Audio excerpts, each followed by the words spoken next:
Okay, we are live. Welcome to Showcase Zero 2023. I'm going to look a bit distracted just because I'm hitting all the social media. We are going live now things. But here we go. We are live. Welcome to the show. Yeah, welcome to the show.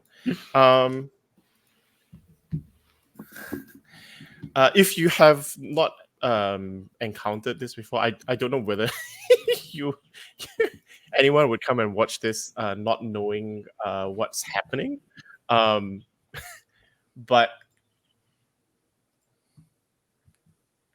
oh, sorry. But Showcase Zero is a showcase stream. We will be showcasing a bunch of creators, game designers, game makers who have been taking part in the Playtest Zero.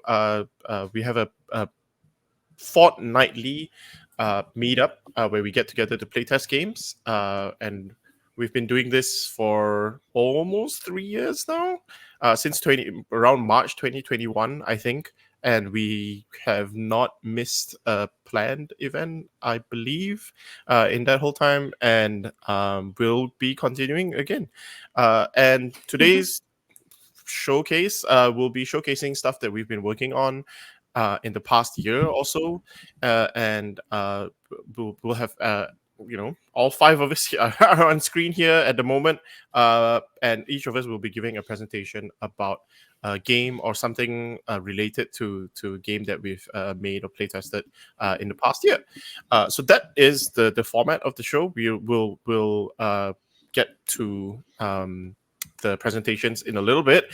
Before that, I wanted to remind everyone watching that we also have most of the games that we are talking about on the showcase in the Showcase Zero 2023 bundle. There's 10 games in the bundle on itch. You can get it on itch.io/b/2257 Showcase Zero 2023. Just search for it or look for one of the games on the bundles and you should be able to click through on the bundle. That bundle is going to continue until the end of the month, until the end of January. So if any of the games that we talk about sounds interesting, go check out the bundle. There's also some games in there that are not being talked about today because not everyone wanted to or was able to do a presentation for today's showcase, but they also have their games in the bundle, so go check that out. That's the bundle, and also we are back. So I say we never miss a planned event because we take a break over the end of the year. So we are coming back from break. Next week we are starting again. We kick off with the showcase and then we start back with our regular programming, so to speak, next week. So on Tuesdays on the 16th of January 2024, next week at 8 p.m. for the Southeast Asia region friendly time slot. So it starts at GMT plus 8 p.m., which I believe is, Juliet, you're going to remind me, that's 9 a.m.? I said the other way around, 7 a.m. For Eastern. Because of daylight savings stuff right now? Yeah. Yeah, I believe it's 7 a.m. Eastern. So you're either it's 7 really or 8, depending on what time of year it is. Or if you're on the West Coast, that's 4 a.m. or 5 a.m. Yeah. It's really early. But this is for our Southeast Asia friendly time. And on Thursday, 18th of January 2024, it starts at 6 p.m. Pacific and 9 p.m. Eastern. What time is that in Central? Is that 7? 8? I don't know what Central time is. You have to Central's find one behind Eastern. So yeah. So it's 8 Central. One earlier than Eastern. Yeah. Yeah. Okay. Yeah. So yes, that's the time. That's when we'll do that next week, and that just continues on. We do it every fortnight. I believe we've adjusted only for sometimes when it falls on holiday. Like last year, I completely forgot one one of our, because I'm not American, I'm based in Malaysia, so I completely forgot that one of our planned scheduled events was on Thanksgiving. So that obviously did not go very well. In any case, the format that we do, just so that you're aware, we get together to do our playtesting. We run for about 2-ish plus hours, which means we try to run through as many games as we can, like give everyone a chance to like playtest their game. So we limit, because of that, we limit like everyone to like, look, just try and playtest what you can within an hour. So if you can like isolate out a part of your game, like say let's just do character creation, for example, or let's just run one encounter, or let's just do like this social scenario and test out these specific rules. That helps a lot to keep it within an hour, and that lets everyone like have a chance to like have a decent chance to like playtest their games. Even though we run every fortnight, that just only means 24 chances to playtest your game in a year. So if we can run through multiple games in a night, that's more chances for you to actually playtest. Also, in addition to that, we also sometimes like, look, you don't have, so a thing that we want to make very clear that and that I would love to encourage, and we do, like, I think as a community encourage, is for people to just bring anything to playtest. I think Arisia came up with our official unofficial motto, which is there's no draft too rough for Playtest Zero. Bring stuff that is like we've playtested like 3 sentences, you know. We playtested just a mechanic. We playtested a slideshow, a spreadsheet, the word as a as a prefix. Yeah. And also sometimes it's just like, look, we might not play a thing, we might just like read through something. You know, sometimes you just need some additional readers to just read through some instructions and see whether they make sense. That's also so possible. And a thing that that we also do is like, look, sometimes if you don't have anything to playtest, just ask a question, like a design question that you want to discuss, and we can discuss that. And it's just also a place to like talk about, hang out and talk with other game designers, get to know each other, because that will also help with like playtesting in the future. As you get to know each other, you get to know everyone's like quirks and preferences, and that helps when you're like, you know, going through playtest feedback. So I think that's all. I've like gone on for quite a long while about like what Playtest Zero is. So you know, if you want to come check it out, please do come check it out. We don't bite unless you want to bite. So yeah, every other week we do that. So I'll just get to the showcase then. I put myself first because I know I had to do this introduction, so I thought I'll just segue into that. So yeah, I am gonna do that, and yeah, so we'll move the videos around and shift to a different presentation mode. I'm basically telling everyone to turn their cameras off.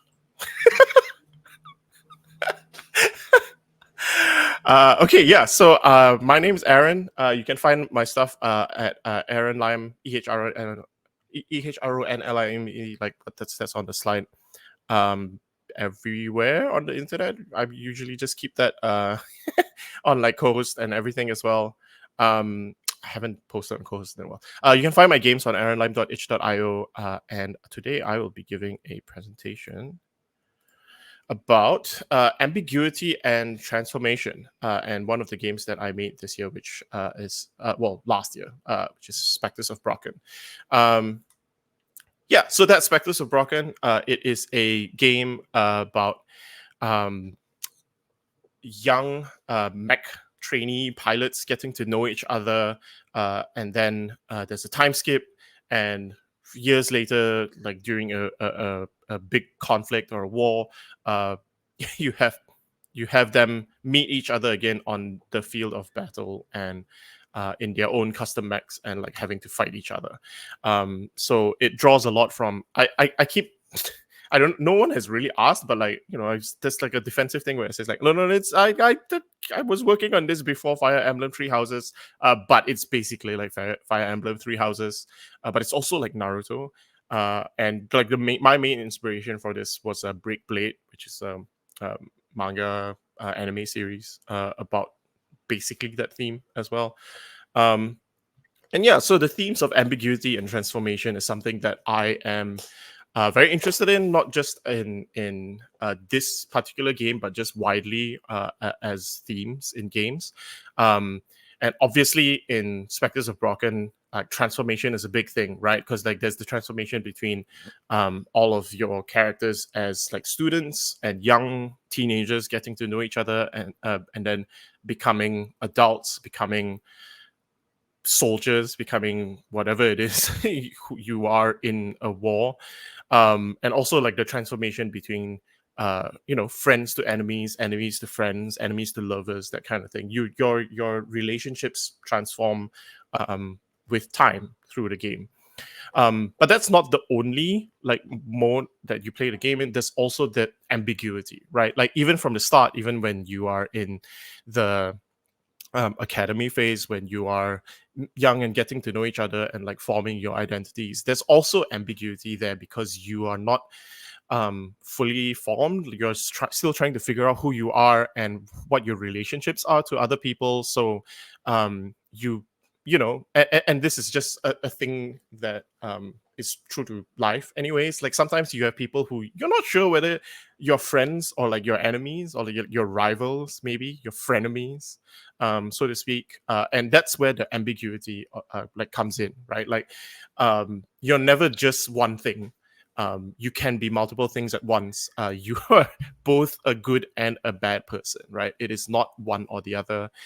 There's always when you say you contain multitudes, it means you can contain contradictions as well, right? And that's where the ambiguity is in your characters, in not knowing who you are. You don't actually lock in your character traits uh, in the academy phase. Like you start out with only one character trait, and as you play through the academy phase, you start kind of like solidifying your character and like starting to I guess get rid of some of the ambiguity around who your character is, how they would respond into situations, and like solidifying some of those traits.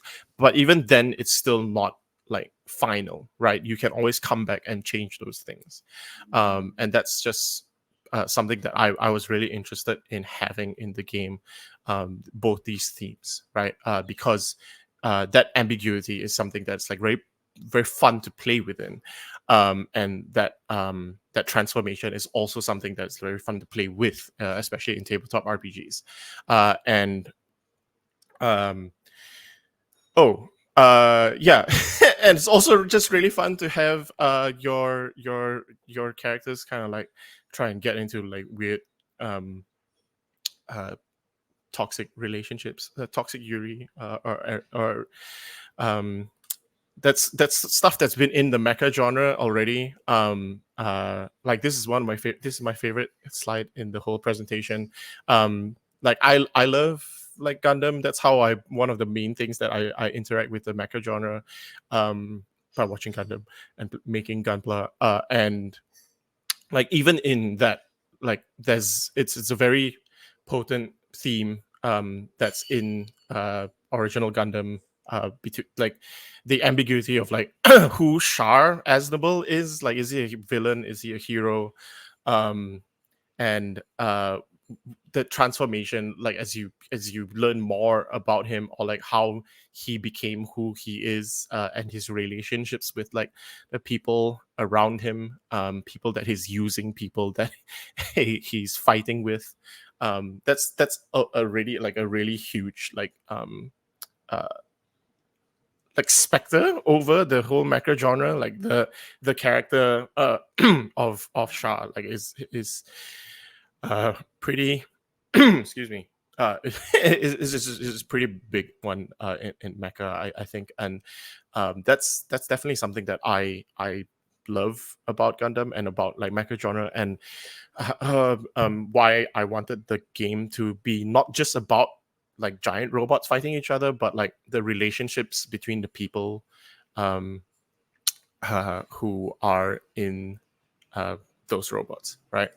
So yeah, so that's the two big things that I wanted to kind of highlight when I'm like making the game, and it's very clear how the transformation theme kind of like plays into it. There's a very clear delineation between two phases in the game: the academy phase and the conflict phase, and how that theme comes out mechanically.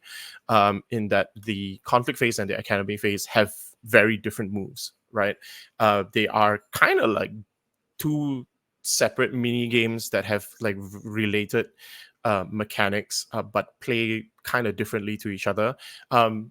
It's not that different in that, like, if you know how to play the academy, you know how to play the conflict phase, like 80% of the conflict phase, or maybe 70%, right? Like the moves kind of like echo each other.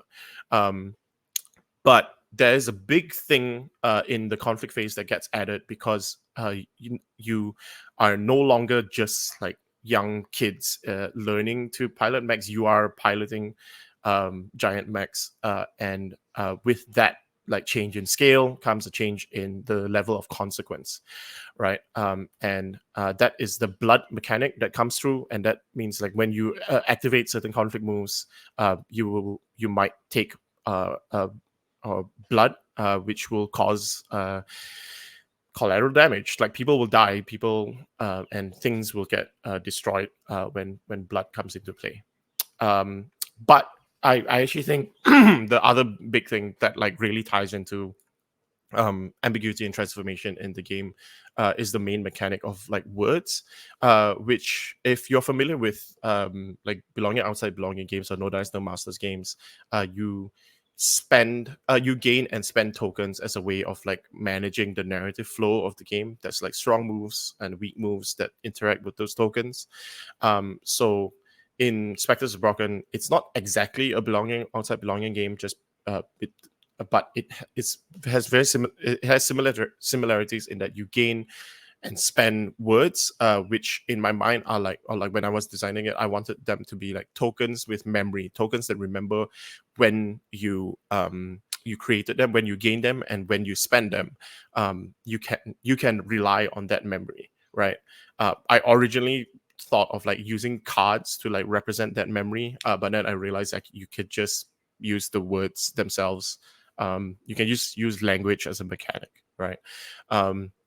And the fun part of playing with words is playing with ambiguity and transformation, because a word can mean one thing in the academy phase or in one context and can mean completely different thing in a different context. And that's because words are fun. Like they are fun to play with. They have multiple meanings. There are homonyms, things that like sound like each other, or even like are spelled exactly the same but mean completely different things, right? And the most fun thing that I learned when I was designing the game was to look out for like Janus words, which are words that have contradictory meanings. So, for example, oversight can mean having oversight over something, so you're actually like keeping an eye on things and making sure nothing gets lost. But oversight also means like you lose sight of something, and like you may make a mistake because you missed something, right? So that one word means both, the has two contradictory meanings, right?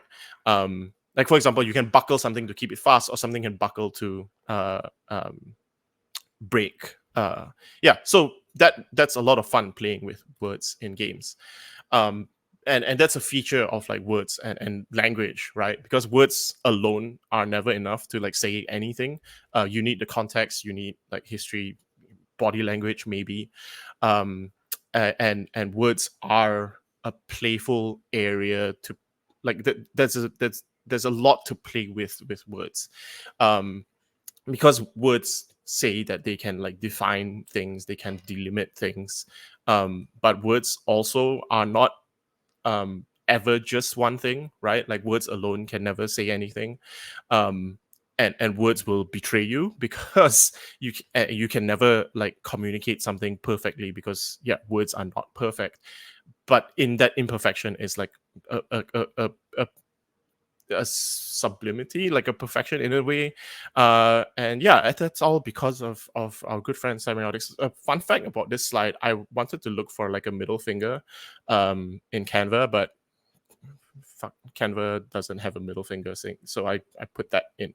But yeah, I know I'm going a little bit long, but like the last bit about this is so that's all about how like ambiguity and transformation plays within words, the words mechanic in like Spectres of Brocken.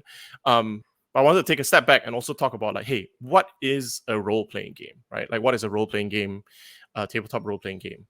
It's a miserable pile of words, right? All the time, most of the thing, like I think most role-playing games, unless like you play a wordless, soundless LARP, will interact with like words and language in some point, and that's what you're doing. You're playing with words and you're playing with language when you are playing a tabletop RPG, right? And that plays into the ambiguity and transformation inherent in words, because there's no way for you to like fully define, encompass a person or an experience. So you have to play around with that ambiguity, right? The classic 6 statistics in like D&D games or D&D like games, there's no way for you to there's no way for you to fully define a person in 6 words, right? And so a lot of play within the words is like, how do you interpret those words? How do you like rely on the ambiguity, the lies that you can see, and the contradictions within all of that to get that to apply in like different situations? Or like, how do you take your arcana skill and like apply it to beating someone up with a bush? I don't know. So that's a playful thing that you're playing with ambiguity already within words all the time in a lot of tabletop RPGs, and also with transformation, right? Like with a lot of like, say, video games, they rely when they talk about RPG like elements, what they mean is like leveling up mechanics or skill based like skill progressions, progression trees and stuff like that. It's about transforming your character from like one state to another, and you could say like without growth, even there are a lot of games still rely on like transforming and like reinterpreting characters as they change into like different contexts and stuff like that. And also in the act of playing, you are always like constantly transforming the game itself, which is why I have the quote there, like, no game survives contact with play, because the moment like a written game is played, it is no longer the text. It's something new is like being made like in the contact between text and play, right? So you are also transforming things as you play all the time, and you're also transforming each other as you kind of like respond to each other and play with each other. So yeah, I am. That's basically my presentation. Ambiguity and transformation is something that I wanted to play around with in Spectres Brocken, and it's also something that I'm just really interested in like tabletop RPGs more generally. So yeah, thanks for listening. I'm gonna bring us back to that. And our next presentation will be a video from Poorna. So I'm going to get that going. You can find Poorna's games and stuff on itch, and also she's working with Arman Babu on Weave Games. So yeah. My name is Poorna M. My pronouns are she, her. I'm one half of Weave Games, along with my partner Arman Babu, and we make storytelling games. This year, or in 2023, I had the privilege of playtesting a game called Party Politics, which I'm in the process of making with Thomas Manuel on Session Zero. And it is a game that started out with a conversation about political catharsis, how we all need it, how there are stories that we all need told and represented. And it became something lighter because, well, turns out you can't really get political catharsis that easily. It became something lighter. As I say, it became a party game. One where you have a single issue platform and to start with. And we have been testing several variations of the game internally and hope to test more on the server and beyond as we get the time to develop it further. We started with the idea that there would be several people who would create their party platform or their single issue political platform, and they would be defending that platform, and the variations became what would happen after. So, for instance, in one version, people could form coalitions, and in another, there could be key demographics that your political party member would need to cater to get votes. You might have a specific issue that comes up that you are forced to also address in your platform. With each subsequent round, the idea was that you would have to defend more and more issues and also explain why all of these questionably important issues were together what really made your platform stand out and what made you a worthy candidate. It's meant to be a party game, but hopefully when it's out in the world, it also makes people think.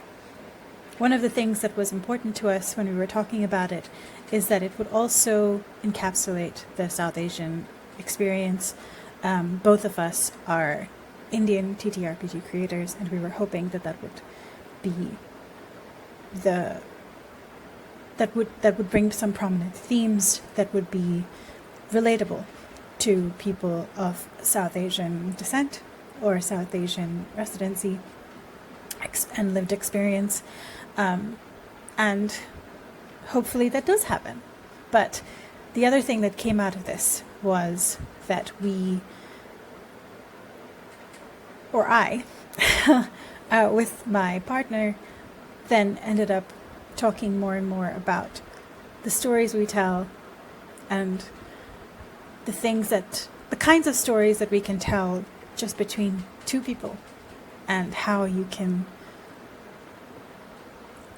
maybe rescue a place, like we did with our game A Stitch in Time, which we came out with as part of Pocket Quest last year in July. And like we did with Love is on the Cards, which is the current game that is part of this bundle for Session Zero. Love is on the Cards came out in December 2023. It plays with the idea that holiday romantic comedies that are on offer on a lot of streaming services, especially in December, tend to have certain tropes and have certain storylines or certain demographics that they portray. And like in many forms of media, we find a lot of marginalized communities underrepresented. Their lived experiences, very different from the ones portrayed, often make those movies slightly less relatable, perhaps. And while that's fine, I suppose, there should also be movies that speak to our lived experience. And so we wanted to create a game that both pokes a little fun at those kind of the world is perfect just because someone smiled at me kind of stories, and also allows people to tell their own. I think the theme of being able to use your voice, being able to tell your story, being able to defend, defend. Like that's even a thing. To be able to say something about your lived experience and how that fits in to the world around you and the world you want to conquer kind of really should be something that you can do. Those are the themes that I'm hoping to explore in the future through my games. They're certainly a very prominent theme in the games that I'm a part of creating, in the process of creating, and hope to see a lot more of in 2024.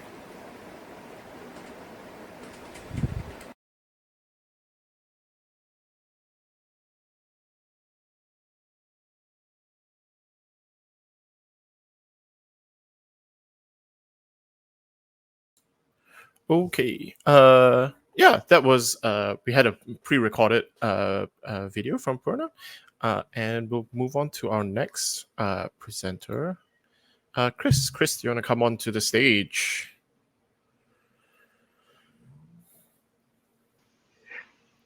Yes. Hi. Thank you. Okay. Yeah. Let me Do you want to bring give my a bit slides of a Yeah. Do you want to give a bit of an Yeah. Hi, intro? I'm Chris. Yeah. Pronouns they them. I'm a game designer at Hectic Electron Games. I'm on itch, hecticelectron.itch.io, and yeah, I made a game called Raccoon Sky Pirates that I'll talk about a little bit, just in contrast to what I'm working on next. And I need to present, don't I? Yep. Got it. There we go. Okay. All right. So I'm presenting about the game that I'm working on now called Defy the Gods. It's a queer, romantic, powered by the apocalypse sword and sorcery adventure game. So, like I was saying, in 2021, I published my first complete game called Raccoon Sky Pirates. It's a zine game that got a little bit out of hand with a deck of cards and a 12-sided die with a raccoon on it. And it's a goofy game. It's very silly. It's great for one-shots. And it is all things considered pretty modest. You roll to see what you do, so it's got some weird randomness in it, but it really was manageable. So it was good as a first game. But then for my next game, I wanted to get more ambitious. I wanted something with long-term play, with characters that grow and change over time, and something that was fantasy, but not medieval Western European fantasy, because a lot of games do that already, and a lot of games do what I was looking for, more Mediterranean fantasy. But I was trying to explore that space some more. I wanted a big sweeping canvas. I wanted you to ascend into glory and spiral downward into doom, and maybe those are the same thing, spiraling upward to glorious doom. I wanted romance and aching, bleeding hearts, and most of all, I wanted, by the end of it, I wanted you to have gone on a totally gonzo wild ride that would be really memorable. And then also somehow I wanted to incorporate Princess Mononoke, which to me is a sword and sorcery movie in the ways that matter, but so much better than every other sword and sorcery movie I'd ever seen. But I wanted all these things, and I was trying to make a game that would be appealing to trad and OSR people, as well as story gamers, and appealing to queer and straight people at the same time, and that had romance, but also had all this fantasy and world exploration, and it was kind of a mess. So one of the first decisions I made early on was to make it a Powered by the Apocalypse game, which is kind of a counterintuitive choice for a sword and sorcery game.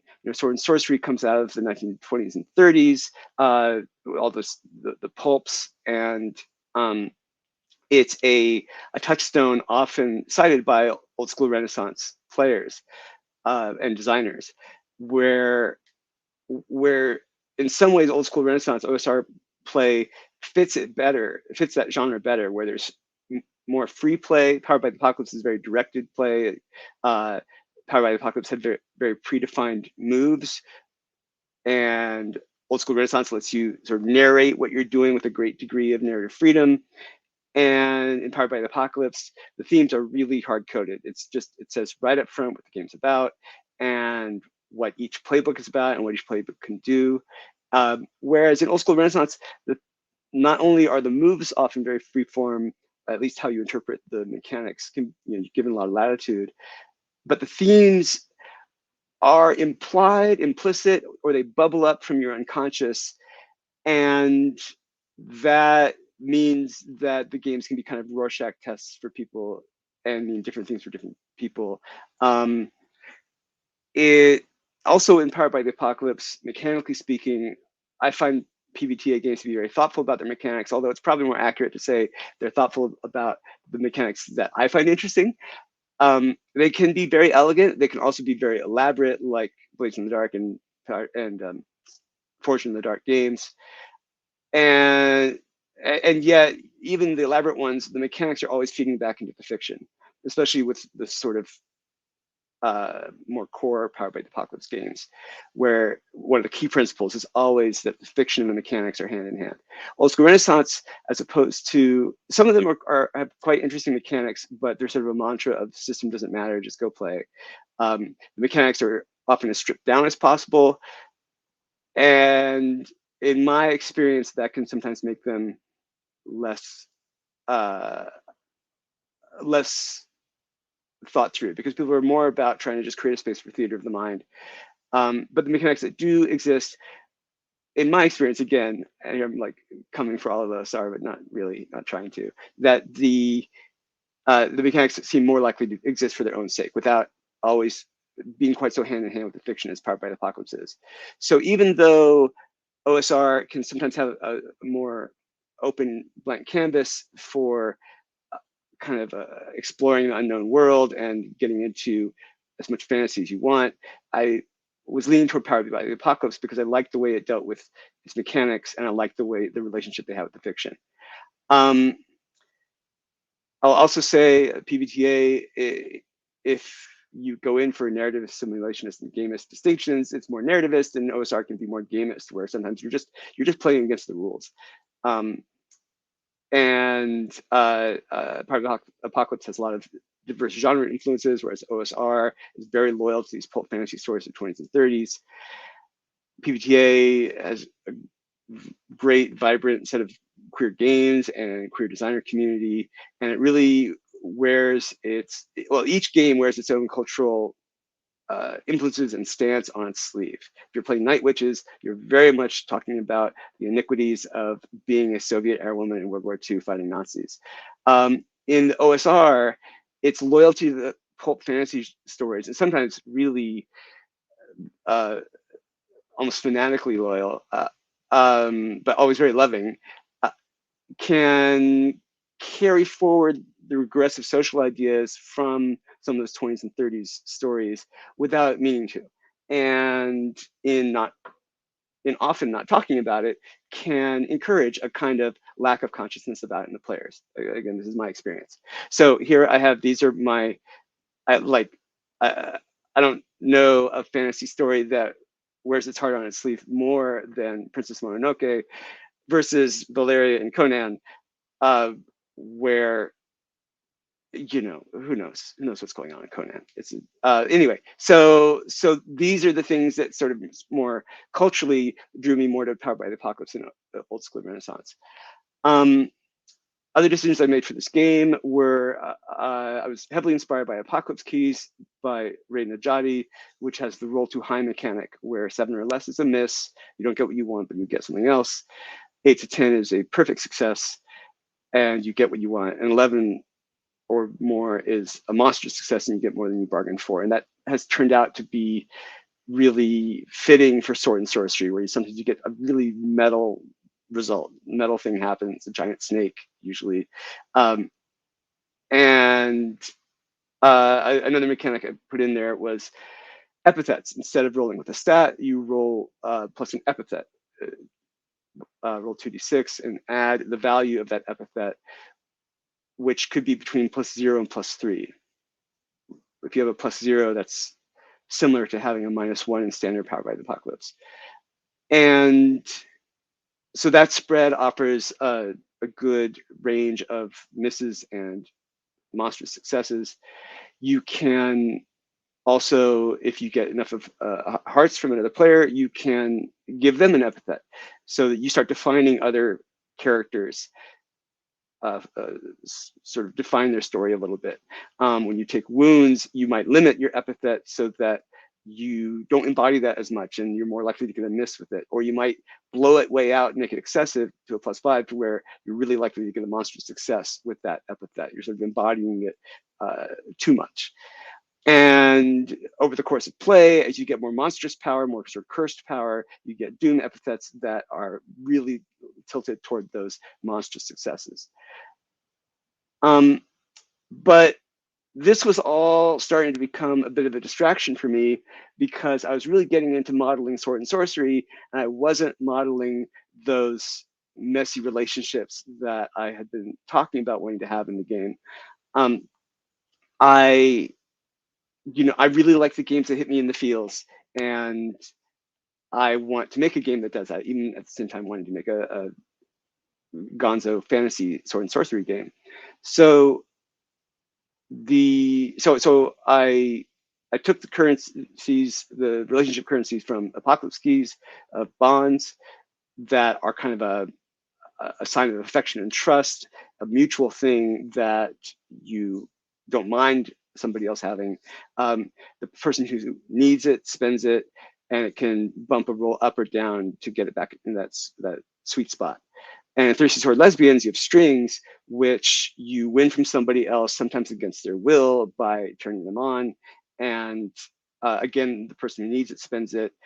You're adjusting a roll to improve it, but you can also spend it to tempt that person to do what you want. So I kind of merged those two together into hearts, which again, you win by turning somebody on, sometimes involuntarily, but you then spend it on that person to help their role, or you choose to. You can also refrain from doing that.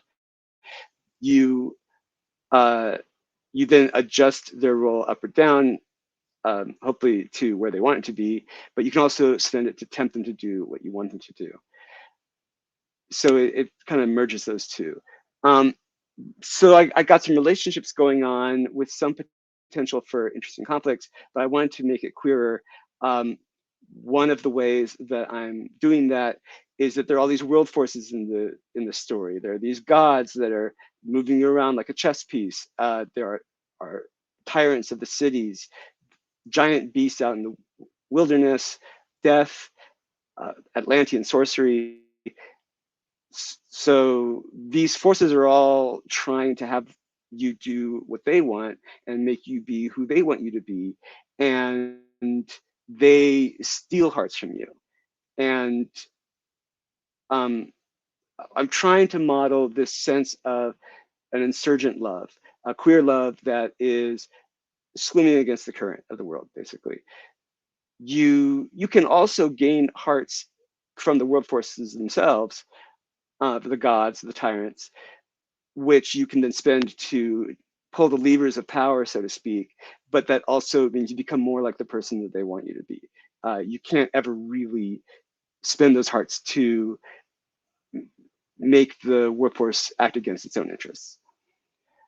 And then I want to make it messier, and this is something I'm still working on. Things like engage in self-destructive behavior as a pressure valve, as a way of asserting your affections. And so mechanically, this would be marking a wound to avoid, to refuse to let a workforce steal a heart from you. And I'm looking into some competitive stuff, inspired by Aricia's talk from last year, actually, that make it somewhat PvP, where if you steal a heart from somebody else, that gives you other mechanical bonuses. And what somebody suggested when I playtested Defy the Gods on Playtest Zero is have cursed romances, have an intersection of the Doom mechanic and the Hearts mechanic. So I'm still working on this, and I've gotten a lot of inspiration from other people on this Discord. So does this get away from sword and sorcery? I mean, no, you're still gaining cursed power. You're still exploring a world that's both new and ancient. You're still fighting gods, demons, wild beasts, death itself, and ex-lovers.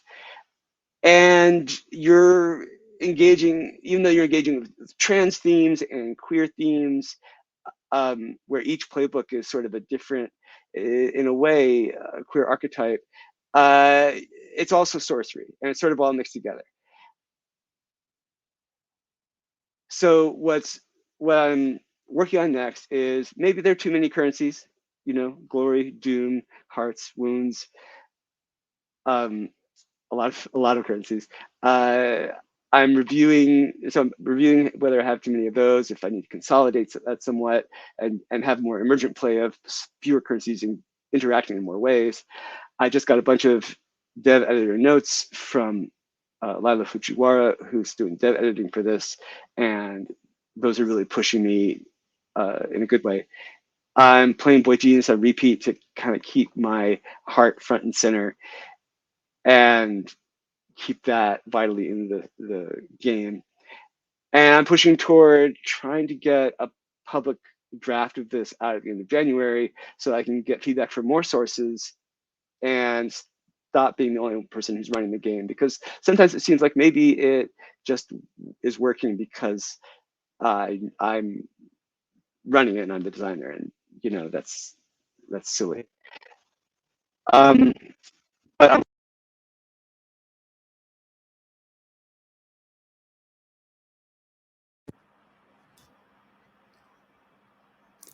sorry, I dropped.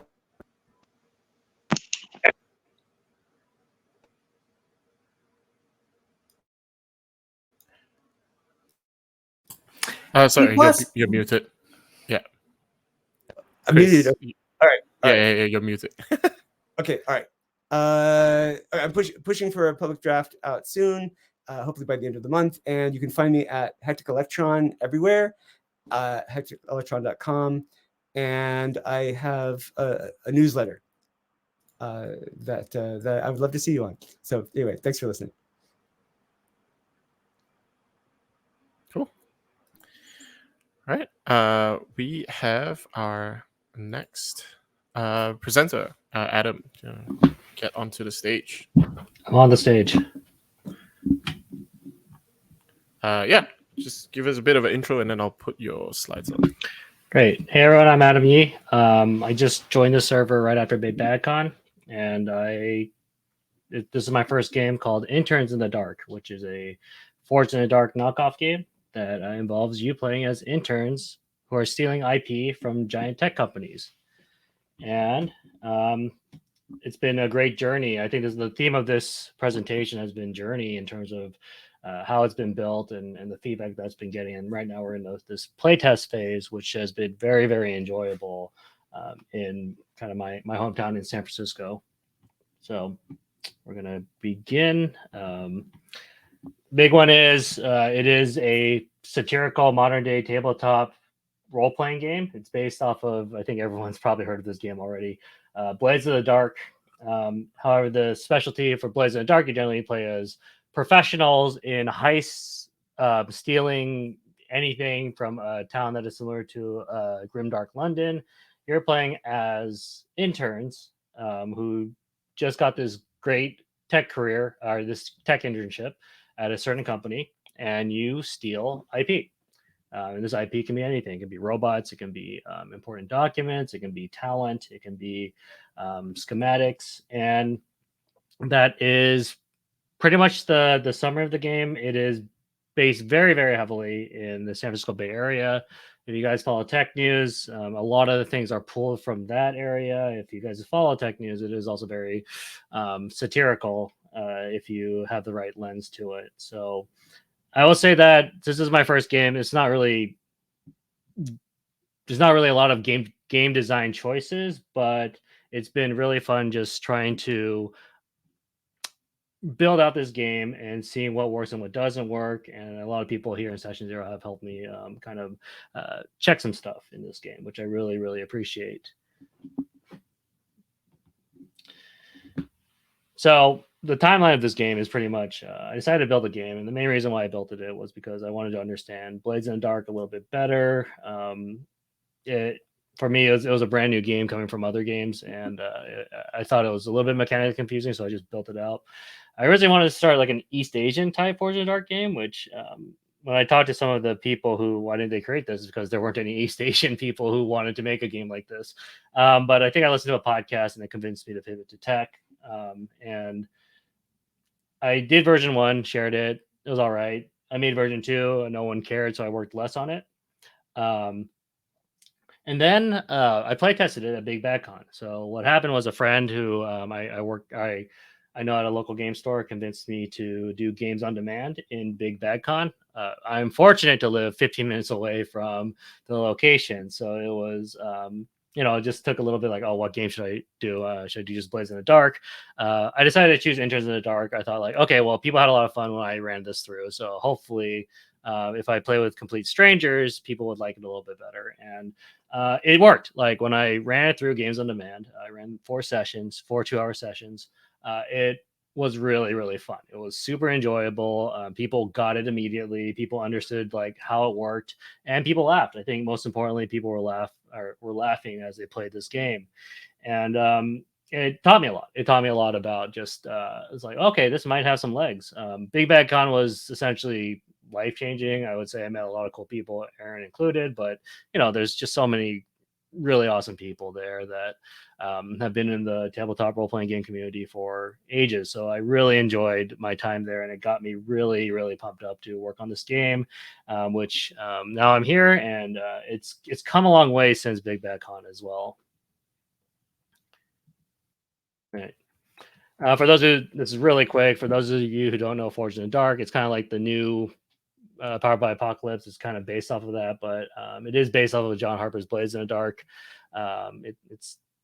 It's a generally a system that involves a dice pool and a position effect, but not always. But other games that use this platform is Scum and Villainy, Band of Blades, Slug Blasters, Cyberpunk, and there's plenty of more. And I might be actually late to the game on this one, but either way, I still enjoyed making this game.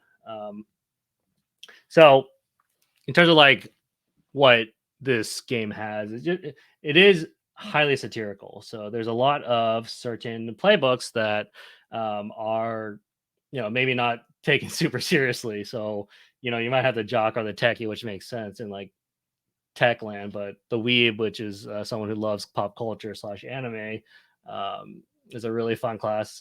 We actually have a player who plays as a reverse weeb, which is a Japanese man who acts as a cowboy and likes cowboy paraphernalia.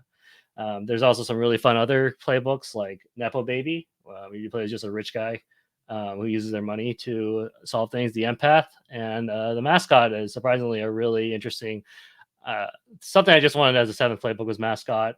And I was like, okay, well, mascot makes sense. And people really like that character too. It's just really funny dressing up as a giant thing and just running around and doing heists. Then I made some company playbooks. So they're inspired by the news that you see in essentially everywhere from Amazon to Facebook. Elon Musk in general is a playbook, or is a company playbook. There's also crypto stuff. Google, and you can also make your own sandbox, which is called the Startup Company Playbook. And these all have, oh god, thanks for making me feel, yeah, dang, that's an old game. Yeah, all of these company playbooks are kind of fleshed out in terms of like who the CEO is, like what's their hierarchy structure, and you'll see that as we show kind of the Google Sheets on it.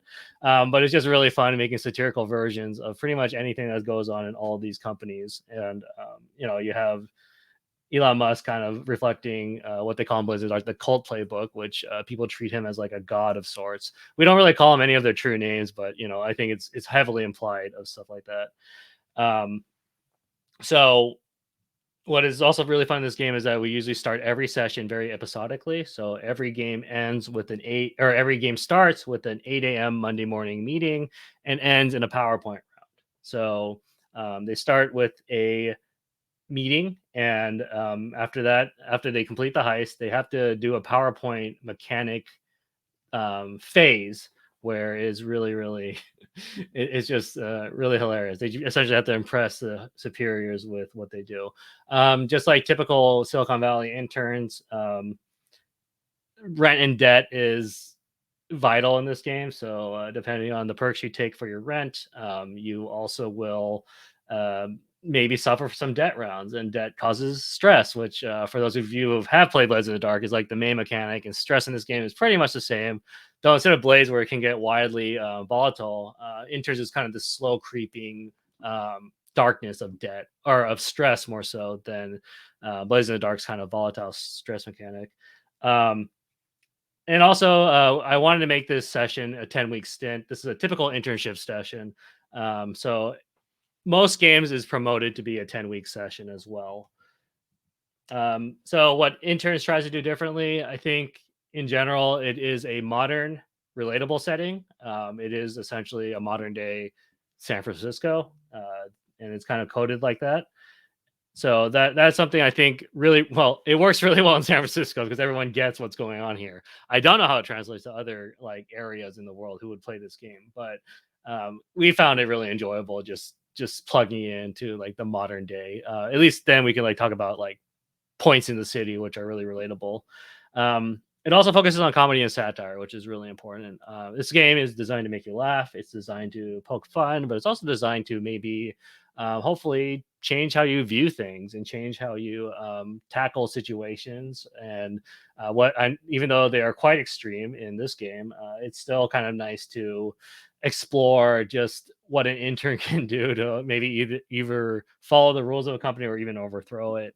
And the main goal is to get this game pretty easily adopted. I think what I've noticed with tabletop games is that Dungeons and Dragons 5e is what everyone wants to play, and there's a reason why because of that. But hopefully, I want this game to be something that can be easily just placed in someone's hand.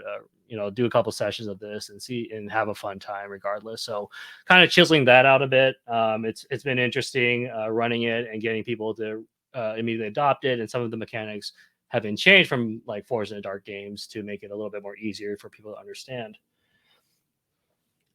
This is a character sheet I pulled up from our playtest. So this guy made a perfect, and I'm just going to run through this really quickly. But basically, it's very similar to Blades in the Dark, almost identical. But what's nice is that you can make really funny names. Like this guy's name is Uwu, and he looks like a celebrity star. I think the big one is that it's at least what I want to emphasize is that XP in this game is kind of a little bit different. Instead of you getting just general checks, you have two tracks of how you want to gain XP. You either follow a career track, which means that you have a toxic trait of following your career, or you have an exploration track, which is like exploring the place you've been. This is kind of from my own experience being an intern in a sense, where in an intern, since you only have 10 weeks, you kind of have to either focus on your career, or maybe you want to explore the town that you moved to kind of see what's up. So that's kind of where I based that kind of fun mechanic in there. It helps role playing a lot as well too. We also give everyone a second sheet, which involves your rent. This is also a nice diary mechanic. So every week, we want someone to write something down to just explore what they did. If they got XP from a certain either career or exploration, we want to have them mark it. So at the end of this 10-week session, we tally it up and see what happens to the character at the end of the day. Did they grow? Did they not grow? Did they find something about themselves? Did they get the job? Because that's kind of the point of an internship too. You get the job, and it's just like it's really fun just reminiscing. At least I always have fun whenever I play games, reminiscing about my character's growth. And so this is a great way to track it, and great way to just show like it's just having a diary, just a really quick diary of one sentence, really summarizes the game together. There's also living situation, we're fixing this right now. A lot of people didn't really translate this very well, but either way, it was a really fun mechanic to just say like, okay, well, you can either have privacy to get some perks, or you live with a shitty roommate. And I think that's super funny, and it goes into some really, really interesting situations when players act on it. Debt is Favor is really interesting mechanic. Basically, every end of the presentation, the supervisor that the GM role plays gives someone something called a favor point. This favor point gives you pretty much a lot of creative freedom, from commanding like a worker to run into a run into a fire to save a kitten, or there's a point where like a tier 3 favor, you can probably tell the CEO to do something literally illegal, which they do, and that's kind of like it hasn't happened yet in this game, but I can't wait for that to happen. It is essentially an FU mechanic, which if they work on this game, if they do a good job according to the supervisor's point of view, they will give you favor, and if you gather it all up, yeah, you deserve to say FU to the GM. And then dep is always fun. If people want a really comfortable place, you're going to suffer, and that's welcome to America.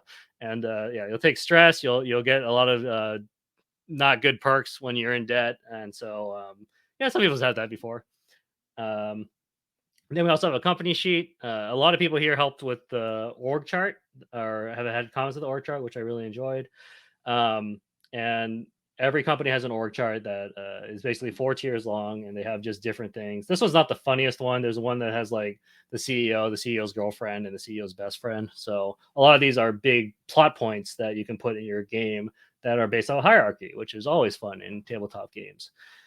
We also put a company assets kind of mechanic on the right, which gives you cool company things. So any company you can think of, they generally have weird assets. From, let's say the crypto one has essentially you can make your own cryptocurrency and trick everyone to buy your cryptocurrency and eventually steal all their money, for instance. And a lot of the playbooks have a certain ulterior motive, and a lot of the company playbooks have descriptions about how your company has a lot of secrets and has a lot of things hidden from you, that either you want to be a good intern explorer or like a bad intern and like find out what's going on.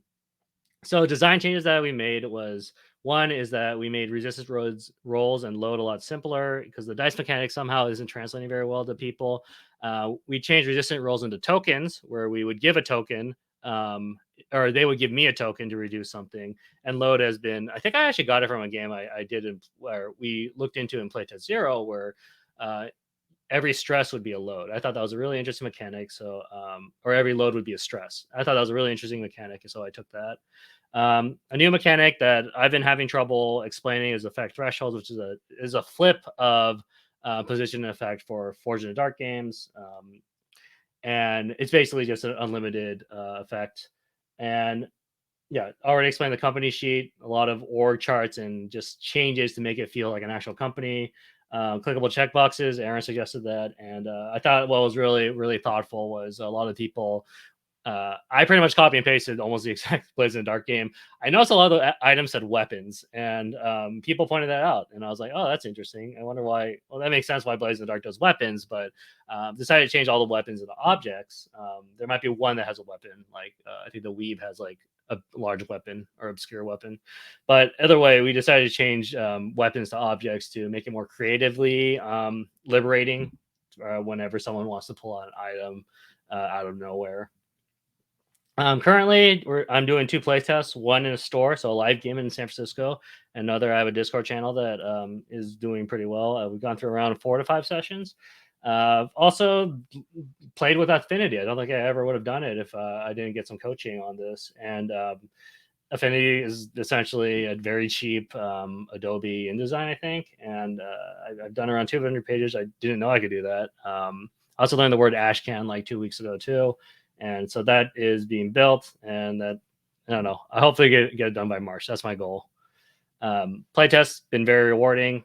Just showing like, okay, hey, here's all the stuff, and if you're interested in this, choose it. And we've just been like, yeah, the playtest thing that we do in our server is just a really good just documentation point of what we see. So we have, we can choose what class was interesting to people or what company was interesting to people, and also write reviews that maybe we can take for other types of project or things in the future.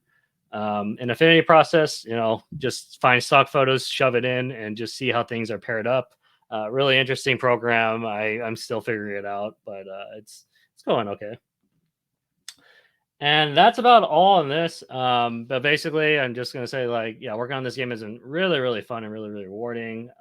It's just been a blast. I laugh every time I run these types of games with people.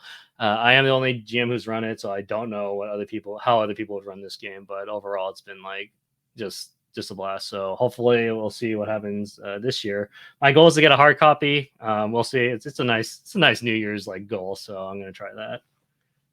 Other than that, thank you for having me. Yeah, cool. All right. I am going to move to the next one.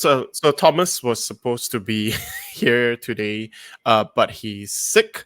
So unfortunately, he can't join us today. But you should definitely check out his game. He has This Ship Is No Mother in the Showcase Zero bundle, and you can also find it on his website at newmadras.itch.io, and he also does the indie games, the indie tabletop role-playing game newsletter, which you can find at ttrpg.in.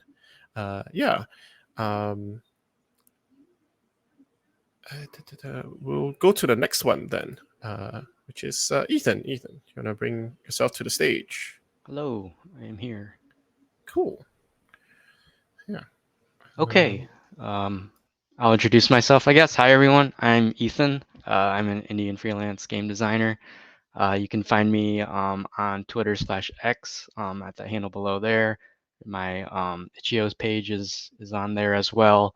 And then I'll be talking about resonating resolutions. So I'll be talking about my game that I playtested in 2023 called, I renamed it recently. It's called Drawn from the Wellspring. Biggest typo there right now. And exactly like how I was trying to integrate resolution mechanics and this concept of ludonarrative resonance specifically. So ludonarrative is just a fancy way of saying this like intersection and interplay between the mechanics of the game and then the narrative, right? The story that we're trying to tell with the game, and how those two things are sometimes at odds or enforcing each other. So the original term, I believe, came from video game design. The term was ludonarrative dissonance, which, as you can imagine, is basically when something like part of the game in terms of the mechanics or the rules or how you play it pulls you out of the play experience of being immersed in the world. Conversely, ludonarrative resonance is when those two things reinforce each other, right? So you can think of every game as like a Venn diagram where you have mechanics in one circle and then the narrative, the story in the other circle. And then there are certain parts or aspects of the game that may fit solely in the mechanics section, some that are solely in the narrative section. And then, you know, where I like to be at least is to be in that intersection. That ludonarrative resonance is what I'm calling it.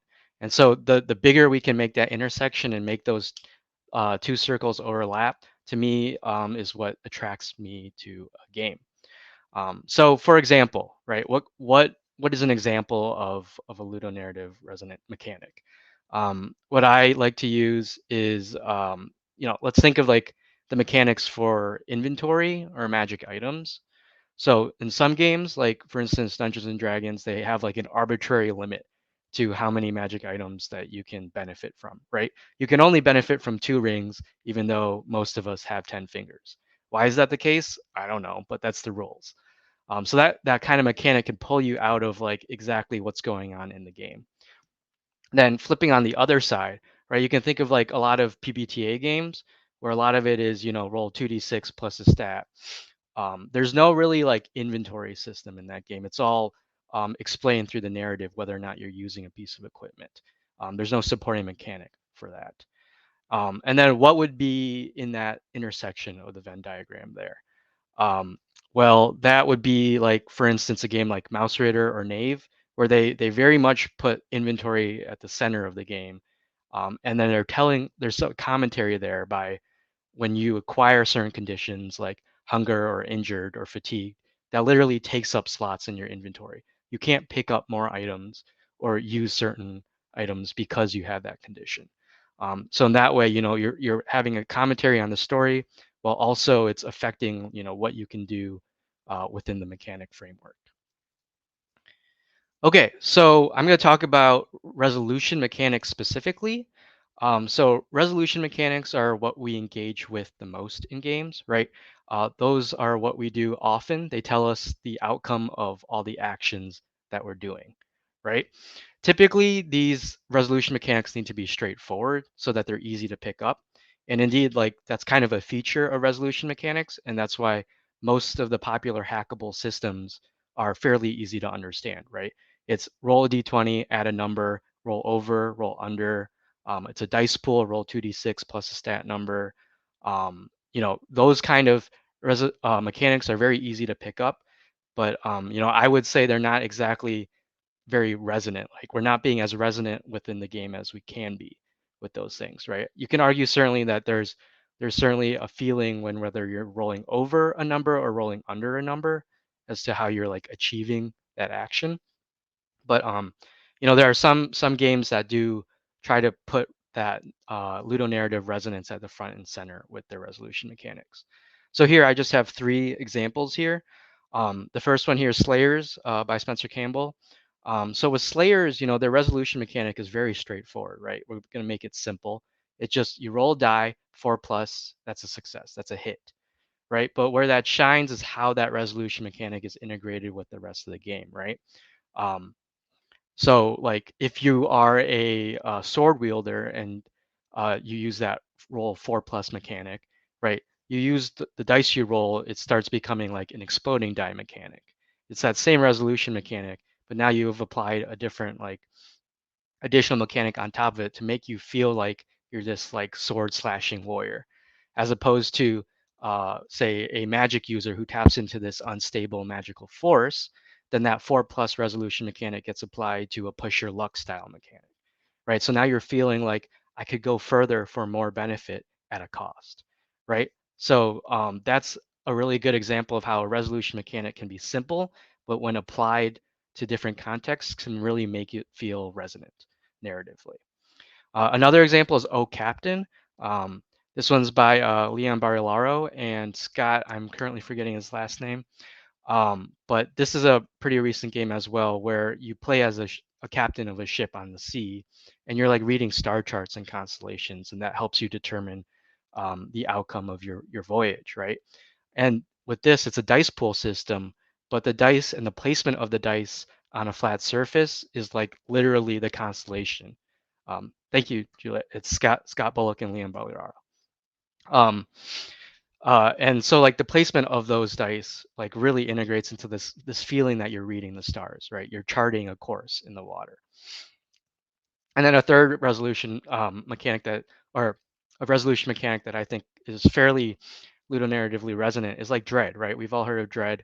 It's that concept of pulling from a block tower and that like tension that builds up, right? So it's an example of using a resolution mechanic that isn't dice, right? So those are 3 examples there. Now that I kind of have gone through, what exactly I'm trying to get at in terms of ludonarrative resonance in a resolution mechanic, I'll bring that into the game that I was playtesting last year that I brought to Playtest Zero. So my game is called Drawn from the Wellspring, not Into the Wellspring. This game's still in development. It's not done yet, but it's part of the itch bundle. And what I have up right now is really just like what is enough, hopefully, to get an understanding of my thought process and like the bare bones of playtesting the framework of the game. So what is Drawn from the Wellspring? So this is a game where you play as a group of vergers. So vergers are basically like superpowered people that live on this dying post-climate disaster Earth. And these vergers have the ability to access this separate dimension, right? So Earth just recently suffered an ecological collapse. It's now on the decline. Think like flooded cities, extinct species, climate change, things like that. So you could argue a very near future Earth. And then humanity discovers this alternate dimension they call the wellspring. It's this dimension of pure growth and has all this source of like both physical energy and these like abstract ideas that like create our reality, right? So you could think of it as like this was the source of the Big Bang or something like that. This is like pure utter creation. Okay, so we discover this alternate parallel universe or parallel reality, and they can start pulling threads from that reality, from the wellspring, and bringing it back to our reality. And it basically can restart Earth, restart all this like biology, all this ecology, and not only that, but can start inspiring new ideas. Right? This is inspiration itself. This is creativity itself. Right? But that also comes with drawbacks. Right? Attempting to bring back bits of the wellspring, you start creating leaks between the wellspring dimension and reality. This is what we call um, and when that happens, you know, when too much of the wellspring comes into contact with reality, you start getting too much growth, and that can be bad. That can cause things like what they call the bloom, which is basically like growth gone awry, and you get like mutations everywhere, and things are bad. So we shut down the program, the wellspring program shut down, but you know you've already established this bridge contact, so they're going to keep having leaks. Eventually, the energies of the wellspring are going to wash over reality and Earth, right? So the flood is going to happen. It's inevitable. Really, all this game is now is trying to use your powers to save what you can and shape what will change to reshape a rebirth planet. So like the thesis of this game, that the reason why I was trying to make this game is the statement, you know, destroying things is easy. It's easy to destroy things. We do it all the time. But when you try to fix something, that's the hard part, right? And that's kind of what I was trying to get with this game. We can't just simply blow everything up and start over. We have to deal with what we already have, and then envision a better version of that, and then we have to do the hard work to get there. So that's kind of what I wanted to do with this game. So based on the description of the game, you can probably imagine some of the inspirations, right? This is a game that's all about the difficulty of holding on to hope in a hopeless world. You're manifesting actual power because you're holding on to hope and inspiration. So again, destroying things is easy, but fixing things is much harder. And it's all about, you know, how do you change your environment? How do you keep things that you think are worth saving, and how do you change things in a way that you think will be better? And so vergers draw their power from the wellspring, this font of pure inspiration, and they can manifest new things into reality, right? They can manifest the mundane or the metaphysical. They can fold space and time. They can create light, change sounds, and then they can also like create physical representations of abstract concepts like what does guidance mean in reality, or truth, or these things, right? They can inspire new things. So in short, vergers are creating things, they're not destroying things. So how would I describe this game? I know we all love adjectives in our game descriptions. So for drawing it from the wellspring, I like to describe this game as a liminal, apocalyptic, map altering game. So I'll go through each of those adjectives one by one and how those apply to the resolution mechanic that I'm trying to use here. All right, so first is liminal. All right, so the basic resolution mechanic here is based off of the one roll engine, ORE. I don't think it's been used very often recently, but this was something that a friend of mine brought to my attention, and I just really glommed onto the concept of it. So the one roll engine uses D10s. I'm using different dice here for simplicity. Here you build a stat pool of D6s, a dice pool of D6s, excuse me. And that can be built from either like a stat plus skill construction, or using a formula like you start with 2d6 and then you add more dice by satisfying certain conditions. I'm still trying to work that out, and that's one of those things that I'm still trying to figure out in development. There's a lot of different ways that we can go with that. But all right, so we start with our pool of d6s. For instance, here it's 5d6s. So then we roll them.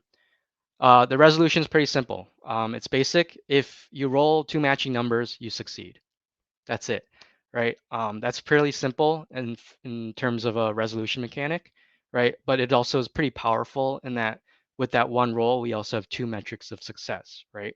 We have the number of dice that match, and then the number on the dice that match, right? And so that way, you have like two different spectrums that we can play with and get like how well you did the action and then how effective the action is. So again, at its most basic, we're just matching dice. Matching dice, something happens, and usually it's a good thing. That itself is not very resonant with the game's themes, but it's pretty easy to grasp. So now, how do we take that resolution mechanic and then cater it to the themes of this game? So I introduced something called well points here. So well points are like the representation of a verger's ability to draw from the wellspring, right? So you can start with X number of well points at the start of a session. You can gain well points by satisfying certain conditions. That's a currency here that we're using. For every well point you spend, you can augment a roll, which just means you change a D6 to a D8. All right.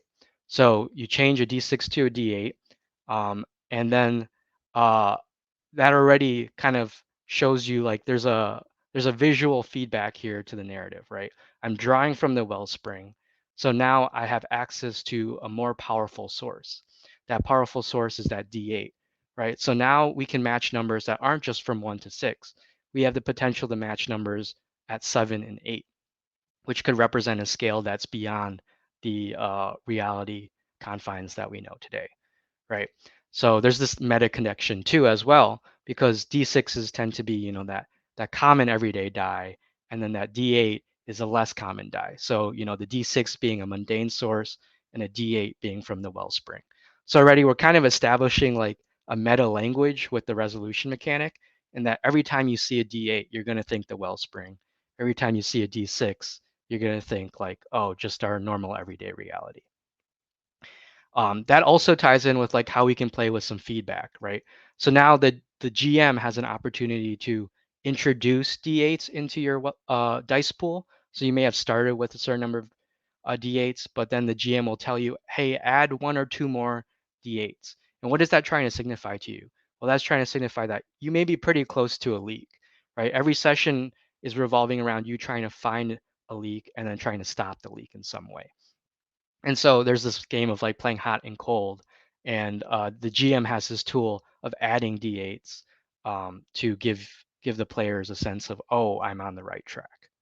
Not only I'm on the right track, but I'm getting to a more powerful source I'm tapping into. So now we have this new dynamic too, that we can match numbers not only on D6s, but on different dice type, right?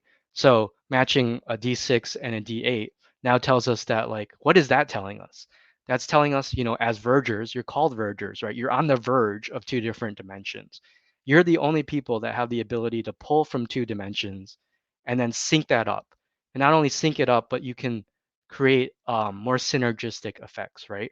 We're saying that only you are able to do something that is, you can bring 2 disparate things, bring it together, and it may be difficult to do the thing you're trying to do, but if you can pull it off, like we want to say, you get some great results, right? So if you can match on 2 different dice, then that gives you feedback too, right? You can start gaining more well points or some other kind of feedback that tells you like this is a good thing that you want to do, right? We're creating new things out of 2 old things, and that's, you as the player of vergers are the only people who have the ability to do that. Okay, so moving on to apocalyptic. So how does this resolution mechanic reflect the apocalyptic theme? Okay, so the wellspring is an apocalyptic force, right? The flood is coming. It's going to wash over.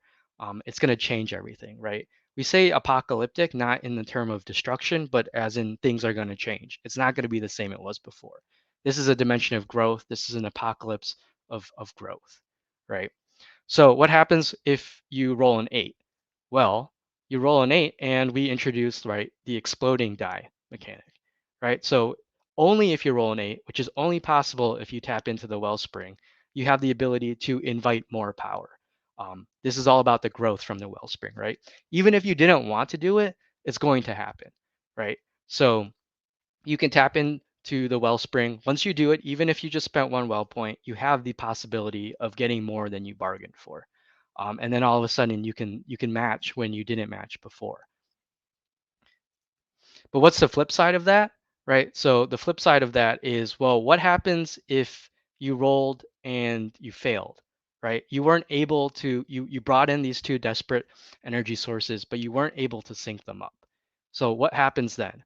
Well, that's where the unstableness happens, right? This is the untamable energies of creation happening right now.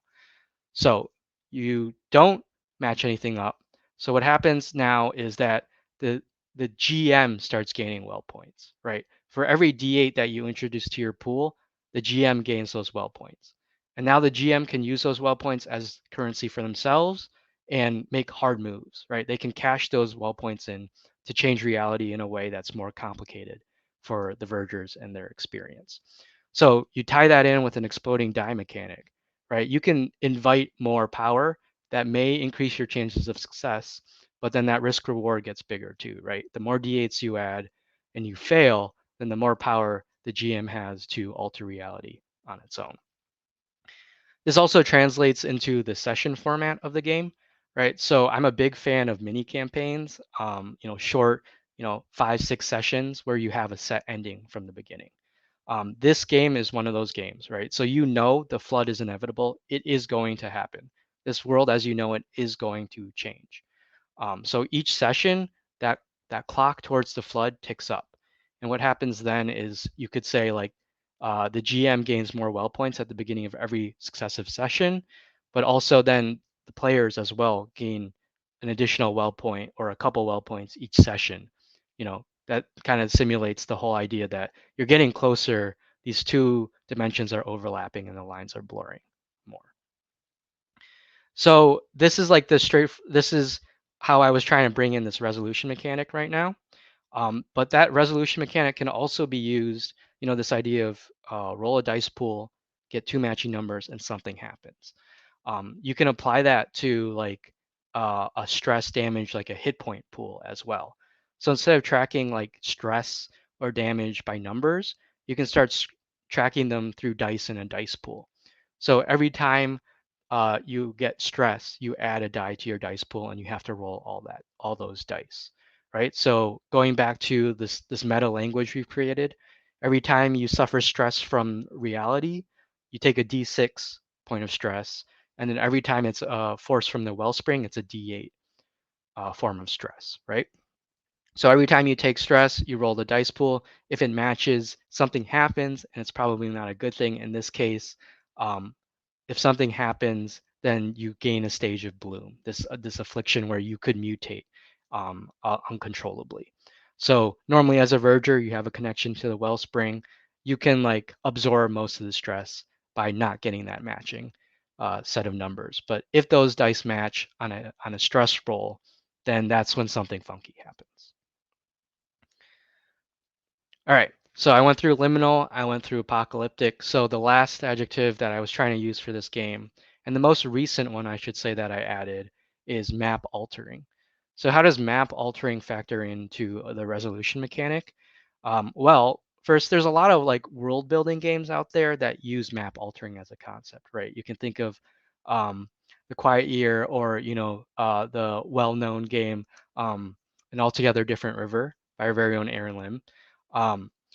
But here, what I wanted to focus was applying that map altering concept to more of an action investigation game, where the act of altering a physical map was reflecting the act of actually altering reality by using your verger powers. All right, so there's kind of an opportunity to carve a different niche in this space where this map altering game isn't just world building on a large time scale. It's world building on this like very short investigation time scale. So how do we integrate this into the resolution mechanic? Short story is I don't know yet. This was added very late in the game for me, just like probably less than a month ago, where I was trying to figure out a way to like really differentiate this game from a lot of other games out there. One of the things that I came up to as a barrier or a challenge when designing this game is setting limits, defining exactly what are the limits of a power when you can tap into something that's limitless. So I've been trying to do a lot of research on like how the superhero genre approaches this, or other, more medium weight games or lightweight games approach like applying limits to these large like superpower abilities. Um, so so one way I was thinking of doing that was, applying this map altering mechanic here, where like doing certain abilities would allow you to only do certain things to alter the map. Um, and so physically, like that feels like that should be resonant with the themes of the game. I'm not quite sure how I'm going to pull that off. If anyone has any suggestions, I'm all ears. But that's the big to be determined out of my talk here. Other things I plan on working on that I mentioned in the playtest doc on itch. I'm still trying to figure out character creation, whether or not I want it to do that stat plus skill kind of concept to form the dice pool, setting limits for defining powers. This was something that came out of the Playtest Zero that we did last year. We had a lot of questions as to like how much can I actually do with my powers. And then defining the world, right? I say it's a near future post-climate world, but what exactly does that mean? And how do we create a world that seems hopeless, but still a place that you want to play in and you want to do better in? So yeah, basically, if I could try to achieve making like integration of the resolution mechanic with the themes of the game as closely as possible, I think that really will help tie everything together. So yeah, just want to go over again, like you can see that narrative influences how you can interact with the resolution mechanics, right? The rules of the game normally influence the narrative, but if we can get some sort of like circular feedback loop there, where what you physically do with your dice pool kind of informs the language of how things are happening in the narrative, and what you do in the narrative in turn affects how your dice pool is constructed. That is my idea of how you achieve a ludonarrative resonant mechanic. And then I just want to thank everyone for listening. Thanks, Aaron, for organizing this event, and for Playtest Zero, and for the Playtest Zero community for all the games that we like to play. And I'm looking forward to playing more in 2024. Thanks. All right. We have our final presentation then. Juliet. Oh, hi. I've got to unmute myself. There we go. Hello. Do I need to stage the deck? Okay, there we go. Great. Hello, I'm Juliet. You can find me at cohost.org/folly or as Mousewife Games. And I'm here to change the way you think about design. I mean, chess. I mean, Yuri, maybe? So, my initial proposition, oniroludological design principles, which is a bit of a mouthful. There exists a state between states, as many know, where inspiration can form and design can register. Importantly, on occasion, you will retain a memory of the things you've learned in that state. I begin each version of the rules of Yuri chess with this line. It feels a little bit like Borges or Coleridge and Los Sueños, don't you know? But I literally heard a songbird tell me, after certain checkmates is a Yuri of absence. And from there, I developed the game we call Yuri chess. I've seen plenty of chess iterations whose goal is a kind of circumvention of chess for satire or parody or pastiche. This would not be one of those games. It's a super light game, but not a lyric game. Instead, it would be a game with a specific purpose, using chess, but not dismissing the power and value of a common currency of information, which is how chess pieces move, and what the radical desire is in a normal game of chess. The desire to capture opponents' pieces, the desire to know their moves before they do, to, through your own actions, control or design your opponent's reactions, and to know in their reaction their own desire to affect your own actions. The interplay of emotional opportunity. Eventually, one of us will submit to the other, and we can reflect on the art and story of the game we played together.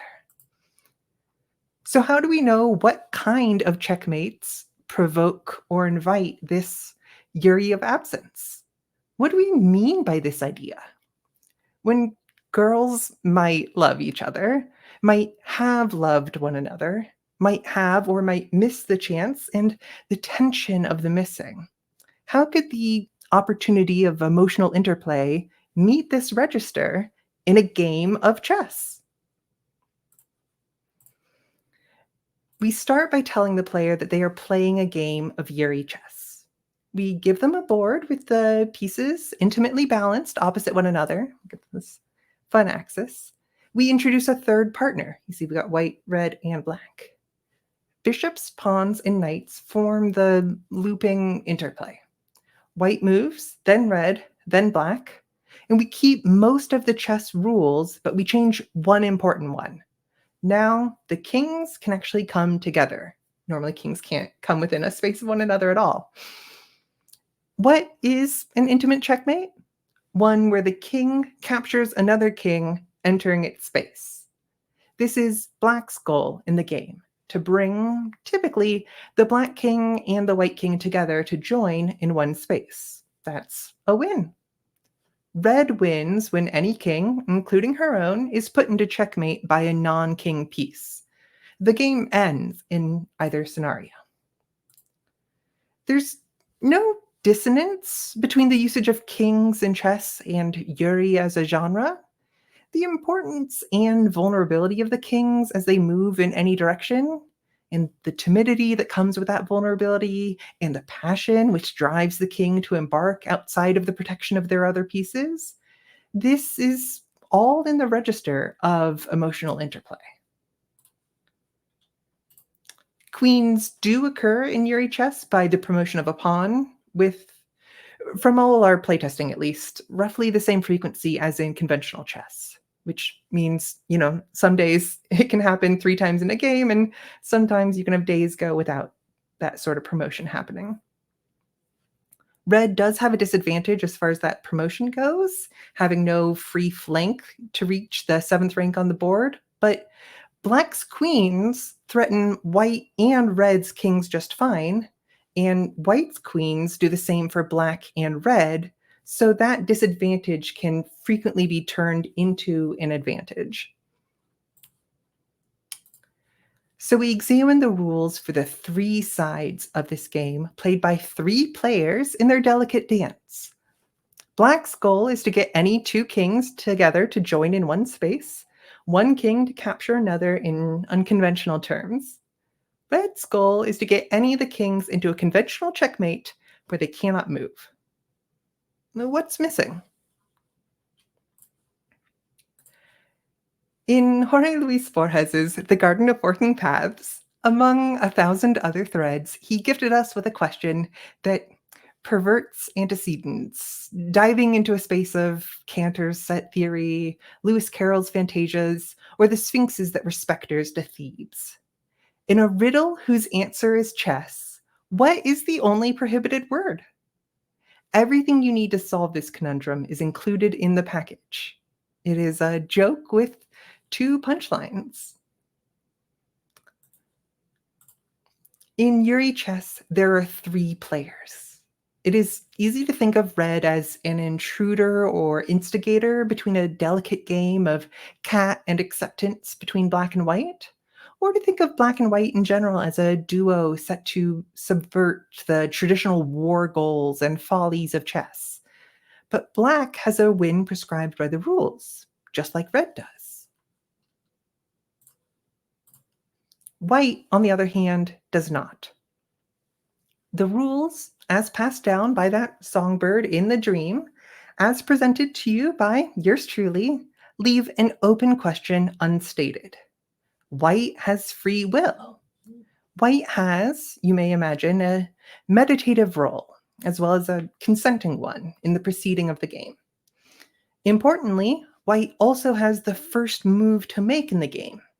White breaks the board as any first shot in billiards might. While she has a different role to play each game, and often over the course of any given single game, she must play a role.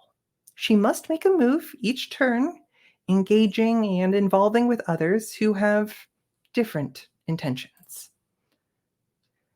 This is the interplay of emotional opportunity, the tension involved in being around and being with other people in the world. In every engagement, there is the opportunity for that emotional interplay we call Yuri. In some checkmates, Yuri has a presence. In others, a Yuri of absence is felt between the pieces or between the players. In a riddle whose answer is chess, what is the only prohibited word? The one word you cannot say in the riddle half of the riddle is the answer. The answer to this riddle is chess.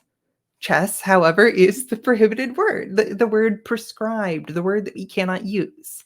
And yet, without its use, our particular riddle falls apart. This tension between the necessary and the impossible, between the desire and the laughter, is a relation at the core of Yuri chess and of oniroludological designs. It is impossible that game design should happen in a space between waking and dreaming, and yet it is necessary, for where else can new ideas come from? Perhaps each morning, waking, we celebrate our own distance, our own opportunity for the emotional interplay of forgetting what we knew so briefly in the game designed by our dream, and having free will for love and games and more all over again. Thank you. All right, thank you. I'm going to bring us back to this. Yeah.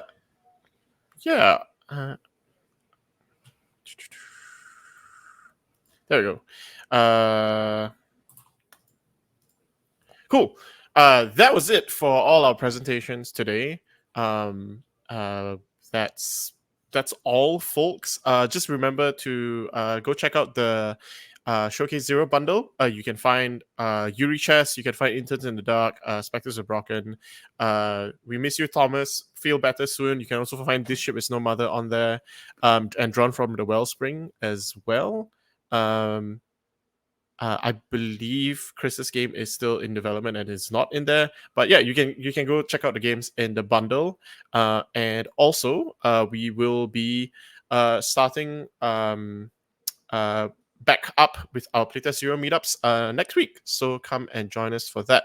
I think that's it for now. We won't be doing a live Q&A, which we had done last year. But if you want to join us, please feel free to join the Discord. Please send me a DM or a message or something. We don't have the Discord invite link out in public, just because we don't. There's some reasons for it, but basically we just don't post it publicly so that we don't get spam. So if you want an invite, just send me or Thomas a message. Maybe don't send Thomas a message for a few days. He's not feeling well. But yeah, so just send me a message. And if you've got any questions or you just want to hang out and chat about game design and Playtest Zero, come through. And I think that's it. So thank you everyone for watching. Thanks to all the presenters. Thanks to all wonderful game designers for talking about your games today. And thank you for making Playtest Zero such a fun and welcoming space. And yeah, thank you everybody. I just want to add one thing real quick, yep. which is even if you don't have games to playtest, you can come playtest other people's games. It's a lot of fun. You learn so much as a designer or as a player or anything. It's a lot of fun. You don't have to have something ready to playtest to be able to join in. Yeah. All right. Thank you, everyone. Good night, good day, good morning for me. Good lunch for me. Okay. Bye.